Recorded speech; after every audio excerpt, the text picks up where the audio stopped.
Sneeze, gosh. Hey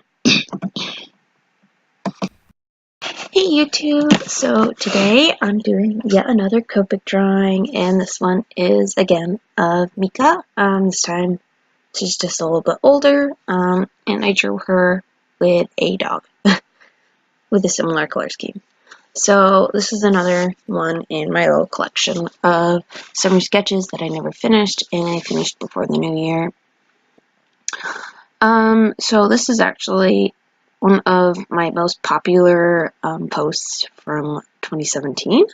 So it's about time that I got it finished. Hopefully this one will be up on my Instagram soon. Check that out. It's Russian mango, and the O on in the mango is a 0 and then a 4. So yeah, you can go check out what I've got posted there. You can see pieces of art that are finished, and you can see them before they actually get posted on YouTube a lot of the time. Just due to, you know, editing and when I can upload and everything. Yeah. Today I wanted to talk about my coloring techniques with Copics and other alcohol markers. As you can see in this video, I'm using a lot of Winsor & Newton brush markers. But yeah, typically with shading, I use 2 to 3 markers for shading, sometimes rarely even more than that, but it depends on how dark the shadow is. But in this little group of them I actually used one color for the shade and then blended it out. So actually I do have a preference for colors I like to shade with. I really do like using purples and pinks and blues. I tried to shade with greens and it's not very easy, but I definitely like using cool and warm shadows. I think I've tried with some really like reds and oranges, and again, those are a lot harder for me to use as shading colors. But typically, when I shade, I take a base color. So for the hair, it's this sandy blonde kind of color, and that is my base color. And occasionally I will go a little bit darker than that and add a shadow in the same color family, and then I'll switch over to a color that I'll be using as the shadow color on the whole piece. In this piece I used a dark purple. So in my shading process, what I typically do is I would first do the base color, then if I do add it, and this one I didn't, I do the secondary color and add all the areas where I'd want it to be darker, that color. And then I'd blend it out, and then I'd add the third shading color, and this is the shading color I'd be using through the whole piece. And in this piece, you'd add it in, if you had 2 of the base color and then 1 of the shadow color, typically what I'd do is I'd add that darkest shade in only the deepest shadows. So where I'd want it to be really shadowed. You might see this in my comic work that I'm going to be posting in the future at some point. I didn't really do a lot of shadowing, but I did hatching, and where it was deep shadow, I do a cross hatch. So that may be a little bit more of a straightforward view that you can have of it, but typically along with shading, I'll go in and add white highlights. So in the hair, I'll add some highlights just to add some sheen to it, and highlights in the eyes.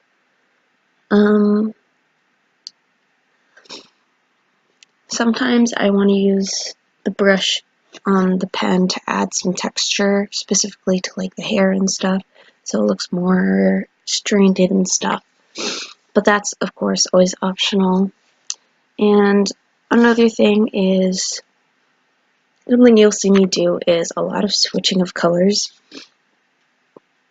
That's kind of on purpose, and also because a lot of my markers are dying at the moment. So I need to either order new ones or order refills for them, depending on what brand they are. Sorry if you can hear my guinea pigs eating in the background. So in the far back, so behind Mika and behind the dog, there is like a mountain range. And something that I did in this, that you can choose to use or not, I think it can be a nice way to add depth, is I added some gray tones, and then I went lighter with the gray tones as I went back, actually, to kind of add some depth. I wanted the forward ones to be darker, because when you look at like a mountain range, the most saturated ones and the darkest ones are in the front, and then as you get back, they get lighter and lighter and lighter as they push back into the horizon. So that's kind of something I did.